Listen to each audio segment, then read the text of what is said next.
সব কিছু দিতে, খালি সিমেন্ট দিয়ে দিলে হয় তাও হয় না। কিন্তু মানুষের ড্যাম আসে কোথা থেকে, কোথায় কী আসে আপনাদেরকে পরের ভিডিওতে আপনাদেরকে জানাবো, কেন এটা লং অনেকটাই হয়ে গেছে।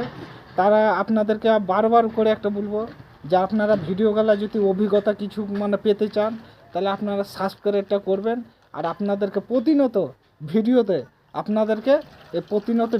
আপনাদেরকে সব কোথায় কী কাজ হবে না হবে, কোন ফাউন্ডেশনে কী কাজ হবে, কী ফাংশানের কাজ হবে, আপনাদেরকে একটা একটা করে আপনাদেরকে দেখাবো প্রত্যেকটা ভিডিওতে।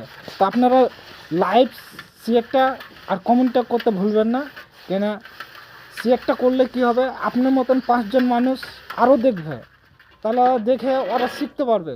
তা আপনারা যদি মানে মনে করেন যে আমি দেখবো আর এটা আমার মানে কিছু অভিজ্ঞতা পাওয়ার জন্য, তাহলে আপনি চ্যানেলটাকে সাবস্ক্রাইব করবেন আর লাইক দিতে ভুলবেন না। কারণ হচ্ছে যে আপনি যদি মানে শেয়ারটা করেন তাহলে আরও আপনার মতন 5জন যারা জানে না তারা দেখতে পাবে। এই যে আমার কাজের ফাউন্ডেশনটা, এই যে দেখতে পাচ্ছেন, এগুলো সব আপনার দুর্মুষ করা হয়েছে।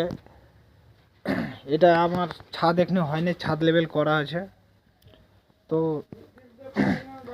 কোনো মিস্ত্রি ভাইরা যদি আগে কাজ করে তাহলে এই ঢালাইটা করার পরে মানে দুর্মুষ না করে ঢালাই করে দেয়, তাতে ছাদের ক্ষতি হয়। কোনো কারণে খুঁটিটা বসে গেলে সেটা ভালো হয় না, কাজটা সঠিক হয় না।